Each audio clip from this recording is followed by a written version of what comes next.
मित्रांनो, हा छत्रपती शिवाजी महाराजांचा पुतळा आहे भंडारा जिल्ह्यामधला आणि छत्रपती शिवाजी महाराजांच्या गळ्यात कमळ चिन्ह असलेला दुपट्टा हा भारतीय जनता पक्षाचा आहे। भंडारा जिल्ह्यातील नगर परिषद निवडणुकीदरम्यान कोणत्या तरी बीजेपीच्या कार्यकर्त्यांनी किंवा नेत्याने हा पक्षाचा दुपट्टा महाराजांच्या गळ्यात घातला। हे पहिल्यांदा पाहायला मिळत आहे की राजकीय पक्ष छत्रपती शिवाजी महाराजांना सुद्धा निवडणूक प्रचारात उतरवत आहे। जर हेच काम काँग्रेस, ओबीसींच्या MIM किंवा इतर काही राजकीय पक्षांनी आपल्या पक्षाचा दुपट्टा घातला असता तर त्यांचं काय झालं असतं। ज्या मातीमध्ये छत्रपती शिवरायांनी स्वराज्याची शपथ घेतली त्याच मातीतील राजकीय नेते आज त्यांच्या नावावर, त्यांच्या धैर्यावर आणि त्यांच्या स्वराज्य संकल्पनेवर भावनेची बोली लावत आहेत।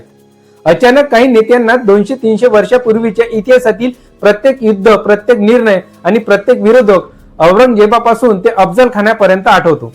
एखादा नेता अचानक संभाजी महाराज धर्मवीर नव्हते असे म्हणून वाद निर्माण करतो। दुसरा नेता छत्रपती शिवाजी महाराजांनी वापरलेल्या शस्त्रावरून किंवा त्यांच्या गुरुवरून अनावश्यक वाद उकरून काढतो। तिसरा नेता औरंगजेबाच्या तथाकथित थडग्यावर जाऊन समाजाला चिथावणी देतो किंवा औरंगजेबाचा संदर्भ देऊन समाजात तेढ निर्माण करण्याचा प्रयत्न करतो। चौथा नेता उठतो आणि छत्रपती शिवाजी महाराजांच्या गळ्यात भारतीय जनता पक्षाचं कमळ चिन्ह असलेला दुपट्टा घालतो। ही विधाने केवळ राजकीय वक्तव्य नसतात, ही समाज तोडणारी, भावनिक भडकवणारी आणि सामाजिक सलोखा उद्ध्वस्त करणारी विधाने आहेत।